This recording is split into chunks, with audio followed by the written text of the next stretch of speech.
नेपाली दिदीबहिनी तथा दाजुभाइहरू, जनता र राजाको संयुक्त प्रयत्नबाट 75 वर्ष अघि नेपालमा प्रजातन्त्रको मिरमिरे घाम उदाएको सुखद दिवसको सम्झना गर्दै हामी सबै नेपालीलाई हार्दिक शुभकामना व्यक्त गर्दछौँ। प्रजातन्त्र स्थापनाको निम्ति उदारता दर्शाइ बक्सिने हाम्रो जिजुबुवाजू राष्ट्रपिता श्री 5 त्रिभुवनको सम्झना गर्दै मौसुफप्रति हामी श्रद्धा सुमन अर्पण गर्दछौँ। प्रजातन्त्रका निम्ति जीवनदान दिने ज्ञात अज्ञात शहीदहरू र प्रजातन्त्रका लागि क्रियाशील रहने सबै पात्रहरूप्रति पनि हामी श्रद्धाभाव व्यक्त गर्दछौँ। केही महिनाको झापा बसाई पश्चात राजधानी फर्किने क्रममा हाम्रो स्वागतमा सामेल हुनुहुने उपत्यकाका आदिवासी नागरिक एवं आम जनसमुदायमा हार्दिक आभार सहित धन्यवाद अर्पण गर्दछौँ। मुलुक असामान्य अवस्थाबाट गुज्रिरहेको वर्तमान अवस्थामा हामीप्रति दर्शाएको यस्तो प्रेम र सद्भावले हाम्रा मन र मुटु मात्र छोएको नभई हाम्रा निम्ति एउटा अटल दायित्वबोधको प्रेरणा पनि मिलेको छ। सिङ्गै मुलुक यति बेला अस्वाभाविक छटपटीको भुमरीमा फसेको छ। देशको अस्मिता र अस्तित्व नै सङ्कटमा परेको महसुस हरेक देशभक्त नेपालीले गरिरहेका छन्। विगतमा अनेकौं नाममा आन्दोलन र सङ्घर्ष भए।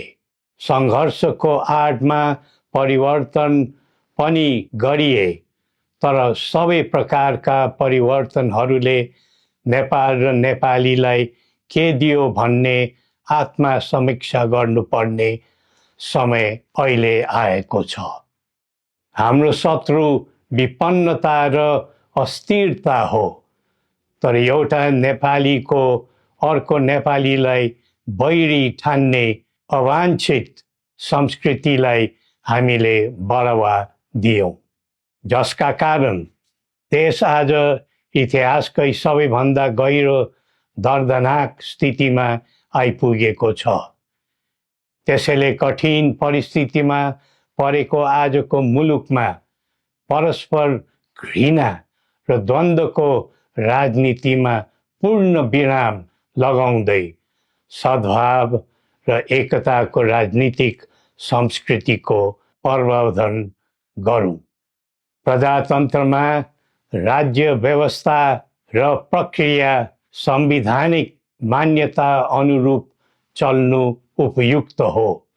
प्रजातान्त्रिक प्रणालीमा प्रतिनिधि छनौटको आवाधिक निर्वाचन एक स्वाभाविक प्रक्रिया भए तापनि यतिखेरको आम जनभावना यो छ कि मुलुकमा पहिले राष्ट्रिय समस्याको समाधान गरेर मात्र आसन्न निर्वाचन प्रक्रियातर्फ जानु उचित हुने र निर्वाचन पछि कुनै द्वन्द्व, अशान्ति र खिचातानी नहोस् भन्ने विषयलाई ध्यानमा राखेर राष्ट्रिय सहमति र सबैलाई समेटेर जाने समझदारी बनाएर मात्र निर्वाचनमा जाँदा नै त्यसले सही बाटो समात्ने थियो।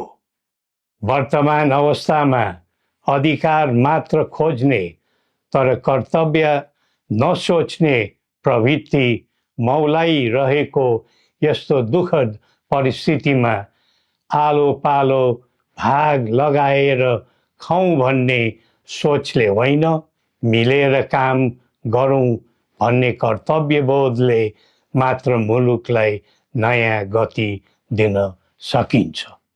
प्रजातन्त्रमा जनता आफै जागरुक बनेर समाज र राष्ट्र सेवाको सत्कर्ममा अग्रसर हुनु पाउनु पर्ने हो, तर कसैलाई खुसी पार्नु पर्ने अनि कसैबाट तोकिनु पर्ने बाध्यात्मक व्यवस्थाको जन्जिरमा बाँधिनु परेको छ।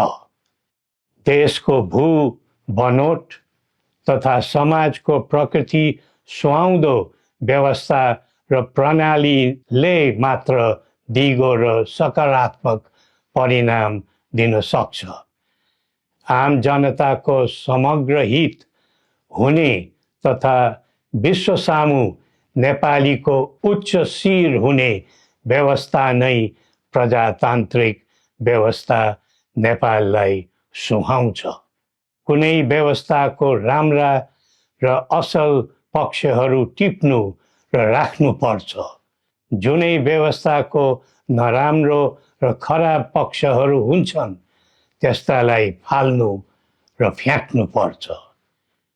त्यसैले विश्वका कैयौँ राष्ट्रहरू पहिले आफ्नो देश, पहिला आफ्नो जनता र पहिला आफ्नो आवश्यकता भन्दै त्यही प्राथमिकतामा प्रजातन्त्रको पाइला बसाइरहेका छन्।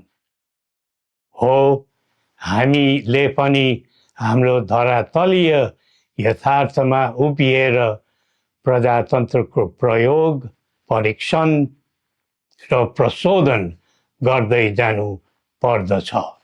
नेपालको एकीकरण, प्रजातान्त्रिकरण र आधुनिकीकरण सँगै जनताको बदलिदो चाहना र आवश्यकतालाई ध्यानमा राखेर समानुकूल परिवर्तन र परिमार्जन गर्दै आम जनताको दैनिक कामकाज सहज र सरल बनाउँदै जानुपर्ने आजको पहिलो आवश्यकता हो। प्रजातन्त्रमा सबै थरी विचार, सबै थरी संस्कारको आधार हुनु पर्दछ। सबैले सबैलाई कदर गर्ने समन्वयकारी गुणबाट नै सामाजिक मूल्यको प्रजातन्त्र दिगो र दरिलो हुन्छ। अरूको भरमा परेर हामी अक्करमा नपरौँ। श्री पशुपतिनाथले हामी सबैको कल्याण गरून्। जय नेपाल।